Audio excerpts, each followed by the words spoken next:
அன்பான உறவுகளுக்கு வணக்கங்க. இங்கிட்டு அண்ணாமலையை காணோம். இங்கிட்டு அத்தை வந்து இந்த வித்யாவை மகேஸ்வரி கொடுத்த ஐடியாவில் தூக்க மாத்திரை கலந்துடுறாங்க ரோகிணி. அதை குடிச்சிட்டு நல்லா படுத்து தூங்கிடுறாங்க. தூங்கிக்கிட்டே இருக்கிறாங்க. போய் போய் எழுப்புறாங்க மீனா. அத்தை வாங்க, அத்தை வாங்க அப்படின்னுட்டு. ஆனால் அத்தை எந்திரிக்கவே இல்லை. என்ன இது, மாமா கிட்ட காணாம போயிட்டாரு, அத்தை வேறு எப்படி இருக்காங்களே அப்படின்னு சொல்லிட்டு போயிட்டு பார்க்குறாங்க. ஆனால் விஜயா நல்லா தூங்கிக்கிட்டே இருக்கிறாங்க. மீனாவுக்கு விட்டுட்டு போக மனசே இல்லை. ஆனால் இங்கே நம்ம ரோஹிணி என்ன பண்ணுறாங்க, மீனா அவங்க அத்தை மாமா பொண்ணு சோகத்தில் அசந்து தூங்குறாங்க, கவலையில் விட்டுரு, அவங்க மட்டும் தூக்கிட்டு போட்டு விடுங்க, நம்ம மாமாவை தேடுற வழியை பார்ப்போம் அப்படிங்கிறாங்க. இவங்க ஆளாளுக்கு அங்கங்கே அண்ணாமலையை தேடி அலைகிறாங்க. ஏன்னா நம்ம விஜயா தான் ஆர்டர் போட்டாங்க இல்லையா, வந்தால் ராஜாவாக தான் வரணும் அப்படிங்கிற மாதிரி, வந்தால் அண்ணாமலை என் புருஷனோட தாண்டா வரணுங்கிறாங்க. அதனால் அலைஞ்சு தேடுறாங்க. இங்கே இதுக்கு நடுவில் வித்யாவுக்கு மனசு கேட்கல. மீனாவுக்கு கால் பண்ணுறாங்க. மீனா அப்படின்ட்டு, என்ன அப்படின்னு கேட்கல. உங்கள் அத்தை எங்கே அப்படிங்கிறாங்க. எங்கள் அத்தை தூங்குறாங்க, உங்கள் மாமனார் காணாமல் போயிட்டாரா? ஆமாம், இதெல்லாம் உனக்கு எப்படி தெரியும் அப்படின்னு கேட்கல. எல்லாத்தையும் புட்டு வைக்கிறாங்க வித்யா. உங்கள் மாமனார் காணாமல் போயிட்டாரு, உங்கள் மாமி அப்படி விழுந்து கிடக்குறாங்க, இதுக்கு எல்லாத்துக்கும் காரணம் ரோகிணி தான் அப்படிங்கிறாங்க. என்ன அப்படிங்கிற, இந்த மாதிரி இங்கே மகேஸ்வரி தான் ஐடியா கொடுத்தா, மாத்திரை கொடுத்துருக்கா அப்படி இப்படின்னு சொல்லிடுறாங்களா. ஐயோ அப்படின்னு சொல்லிட்டு மீனா அலறி அடிக்கிறாங்க. ஹாஸ்பிட்டல் தூக்கிட்டு போங்க மீனா ப்ளீஸ் அப்படிங்கிறாங்க. அதுக்கப்புறம் மீனா என்ன பண்ணுறாங்க, அத்தையை அள்ளி அணைச்சிக்கிட்டு ஆஸ்பத்திரி தூக்கிட்டு போகிறாங்க. போனால் போய் பார்த்தா, என்னம்மா இவ்வளோ டோசேஜ் கொடுத்துருக்கீங்க, சாப்பிட்ருக்காங்க அப்படி இப்படிங்கிறாங்க. ஐயோ நாங்கள் கொடுக்கலங்க, அவங்களா தான் சாப்பிட்ருப்பாங்க போல இருக்கே அப்படிங்கிறாங்க. ஏன்னா அந்த மாதிரி அடுத்த ஆள் கொடுத்தாங்கன்னு சொன்னால் கேஸ் ஆயிரும் இல்லையா, அதனால் தனக்கு தானே பண்ணிக்கிட்டாங்கிற மாதிரி மீனா அப்போவும் இந்த பைத்தியக்காரி ரோஹிணியை காப்பாற்றுற மாதிரி பேசுகிறாங்க. ஏன் இப்படி பண்ணாங்க தெரியல, அவங்க வீட்டுக்காரர் எங்கள் மாமனார் காணாமல் போயிட்டாரு, அந்த வருத்தத்தில் அப்படி இருக்கலாம் அப்படிங்கிறாங்க. அதுக்குள்ளே அப்புறம் மீனா என்ன பண்ணுறாங்க, முத்துவுக்கு கால் பண்ணுறாங்க. ரவி, ஸ்ருதி எல்லாருக்கும் கால் பண்ணி சொல்லிடுறாங்க. மனோஜுக்கும் சொல்லிடுறாங்க. இங்கே ரோகிணி எல்லாருமே அலறி அடித்து ஓடி வராங்க. ஐயோ என்னாச்சுன்னு, இருங்க ட்ரீட்மெண்ட் போயிட்டுருக்கு, நல்ல வேலை கரெக்டான நேரத்துக்கு கூப்பிட்டு வந்துட்டீங்க, இவ்வளோ இது போடக்கூடாதுங்க, என்னங்க இப்படி அந்த அளவுக்கு தனக்கு தானே போட்டுக்கிற அளவுக்கு ஏன் அப்படி என்ன கவலை அப்படின்னு இங்கே டாக்டர் கேட்குறாங்க. இல்லை என்னன்னு தெரியலையே அப்படின்னு குழம்பிக்கிட்டு இருக்கையில் அப்படியே முறைக்கிறாங்க. செம்மகம் வருது. அப்படியே மீனா வர்றாங்க. ரோஹிணி வந்து பலான்னு ஒரு அறை கொடுக்குறாங்க. ஹே என்ன, எதுக்கு நீ என் பொண்டாட்டி இப்போ அடிக்கிற அப்படின்னு கேட்கல. முத்து பார்க்குறாங்க. ஆமாம் மீனா, ஏன் நீ இப்போ பார்லர் மாவை அடிக்கிற, ஏன் அடிச்சேன்னு அவகிட்ட கேளுங்க அப்படிங்கிறாங்க. என்ன நீ பண்ண அப்படிங்கல. அது வந்து ஒன்றும் இல்லையே, நான் ஒன்றும் பண்ணல. ஏய், நான் என் வாயால் சொல்ல மாட்டேன், சொல்லுடி நீ என்னடி பண்ண. என்னது, நம்ம ஆள் பார்லர் அம்மாவை வாடி போடிங்குது, அதுவும் அந்த பிள்ளையும் அடங்கி போய் நிற்குது அப்படின்னு முத்து நினைக்கிறாரு. அதுக்கப்புறம் என்ன நடந்துச்சுன்னு கேட்கல. இல்லை அது வந்து ஐயோ மீனா என்ன பண்ணுறாங்க, அத்தை இப்படி கிடக்கிற காரணமே இவ தான் அப்படிங்கிறாங்க. என்ன சொல்கிறீங்களா என்ன அப்படின்னு சொல்லிட்டு முத்து வேகமாக வந்து, பார்லரமாக சொல்லு, உன் திருட்டு மொழி நல்லா தெரியுது சொல்லு அப்படிங்கல. நீயா சொல்லிட்டா நல்லது அப்படிங்கல. இல்லை மாமா காணாமல் போயிட்டார் இல்லையா, அதனால என்னைய தனியும் அத்தை குத்தி குளிப்பாங்க, அதனால தான் என்ன பண்ணுறேன்னு தெரியாமல் அவங்க ஒரு நாளைக்கு மாமாவுக்கு தேடி கண்டுபிடிக்கிறதுக்குள்ளே அவங்கள என்னை போட்டு படுத்துவாங்க இல்லையா, அதனால் தூங்கிக்கிட்டே இருக்கட்டும், அதுக்குள்ளே நம்ம மாமா அங்கிளை கண்டுபிடிச்சிடலாம் அப்படின்னு நான் தூக்க மாத்திரை கொடுத்துட்டேன் அப்படின்னு அழுதுகிட்டே சொல்ல, அம்மா மேலே பைத்தியமாக இருக்கிற மனோஜ் பாஞ்சுறாரு, போட்டு அடிக்கிறாரு. ஏண்டி அடி பாவி, எங்கள் அம்மானா எனக்கு எவ்வளோ உசுருன்னு உனக்கு நல்லா தெரியல, தெரிஞ்சிருந்து எங்கள் அம்மா இப்படி பண்ணிட்டியாடி அப்படி பண்ணிட்டியாடின்னு அடிக்கிறாங்க. ஐயே இது என்னங்க சந்தை நினச்சிங்களா, இப்படி நினைக்கிறீங்க, இப்படி அடிச்சுக்கிறீங்க அப்படின்னு இங்கே டாக்டர் நர்ஸ் எல்லாம் ஒதுக்கி விட்றாங்க. அதுக்கப்புறம் இங்கே பாரு, என் அம்மாவுக்கு மட்டும் ஏதாவது ஆணுச்சு அப்படின்னு மனோஜ் பயங்கரமாக கத்துறாங்க. அதுக்குள்ளே மனோஜுக்கு கால் வருது. என்னப்பா பணம் ரெடி பண்ணிட்டியா, அட நீ வேற என்னையா நீ பணம்னு படுத்தி எடுக்கிற, தரையான்னு சொல்லி இங்கிட்ட வந்து பேசுகிறாங்க. அதெல்லாம் முடியாது, எனக்கு 30 லட்சம் தரியா, இல்லை உன் வீட்டை எழுதி வாங்கட்டுமா. ஐயோ எங்கள் அப்பா ஏற்கனவே வீட்டை விட்டு போயிட்டாரு, எங்கள் அம்மா வேறு எப்படி கிடக்குறாங்க, என்ன பண்ணுறதுன்னு தெரியலையே அப்படின்னுட்டு தவிக்கிறாரு. உனக்கு தரையான்னு ஃபோனை வைக்கிறாங்க.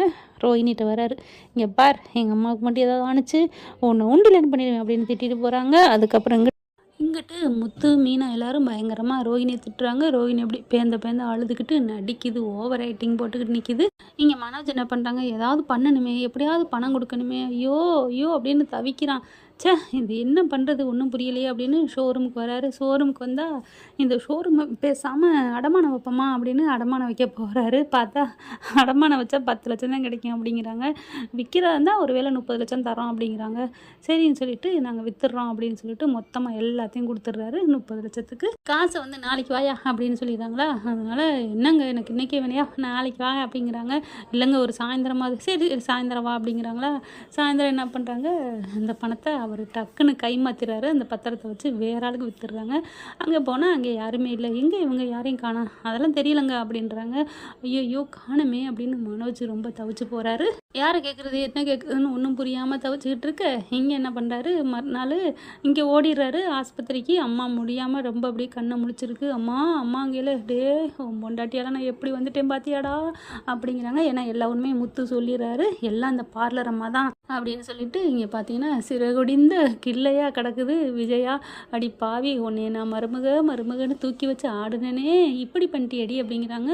முத்து என்ன பண்ணுறாங்க, அம்மா இது சரிப்பட்டு வராது, நான் கம்ப்ளைண்ட் கொடுக்குறேன், டே பலகுரல் மேலே கம்ப்ளைண்ட் பார்லர் மேலே கம்ப்ளைண்ட் கொடுக்கணும் அப்படிங்கிறாங்க. மனோஜ் என்ன பண்ணுறாரு, நானே கொடுக்குறேன், ஏன் அம்மா இப்படி பண்ணுவேன், நான் இப்படி விடுவேன் அப்படின்னு சொல்லிட்டு இருக்கேல மீனா பார்க்குறாங்க. அப்படியே முறைக்கிறாங்க. ப்ளீஸ் மீனா அந்த உண்மையை சொல்லிடாதீங்க அப்படிங்கிறாங்க. நான் தெரியாமல் பண்ணிட்டேன், நீங்கள் என்ன திட்டுவீங்கன்னு அத்தை இப்படி பண்ணேன், அத்தை ஆண்டி ப்ளீஸ் ஆண்டி அப்படிங்கிறாங்க. அப்படியே மனோஜ் கொஞ்சம் இறக்கப்படுறாரு. ஏன் இப்படி பண்ணடி பாவின்னு அடிக்கிறாரு. அடுத்து நான் அப்பாவை தேடிட்டு வரேன், அப்புறமா பார்த்துக்கிறேன் மீனா, அம்மாவை பத்திரமா பார்த்துக்கோ அப்படின்ட்டு முத்து கிளம்பி போகிறாங்க. இதெல்லாம் பார்த்துட்டு விஜயாவுக்கு கொஞ்சம் மனசு இலகுது. பரவாயில்லையே, நம்ம யாரை வேணான்னு நினைக்கிறோமோ அவன் துடிக்கிறான், நம்ம வீட்டுக்காகவும் நம்ம அப்பா அம்மா தெய்வம்னு நினைக்கிறேன்.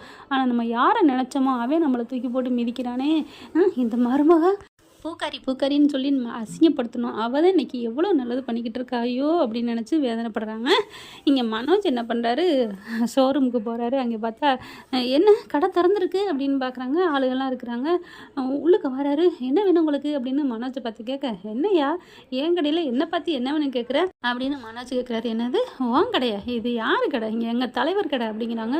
என்னது ஓன் தலைவரா அப்படின்னு உள்ளார போகிறாங்க. பார்த்தா இங்கே அவர் மனோஜ் உட்கார இடத்துல வேற ஆள் உட்காந்துருக்காங்க. யோ யார் நீ, ஏன் சேரில் நீ உட்காந்துருக்க அப்படின்னு மனோஜ் கேட்க, என்னது ஓன் சேரா அப்படிங்கிற அவர் மனோஜ் வேகமாக சூறாப்புளி மாதிரி அந்த உட்காந்துருக்க ஒரு சட்டையை பிடிச்சி தூக்குறாரு. என்னடா ஏன் சட்டையில் கை வைப்பியா அப்படிங்கிற கூட அடியால் இருக்காங்களே அவங்ககிட்ட கண்ணை காமிக்கிறாங்க. அவங்க என்ன பண்ணாங்க, ஏன்னு சொல்லிட்டு மனோஜை தரன்னு இழுத்துட்டு வீதி ரோடு வரைக்கும் வந்துடுறாங்க. அப்படியே இழுத்துட்டு வந்து தள்ளி விடுறாங்க. என்னடா நினச்சிட்டு இருக்க, யார் கடைக்கு வந்து என்ன பேசுகிற, இது ஏன் கடைடா பாருங்கடா விஜய் அப்படின்னு பார்க்குறாங்க. வேற பேர் இருக்குது.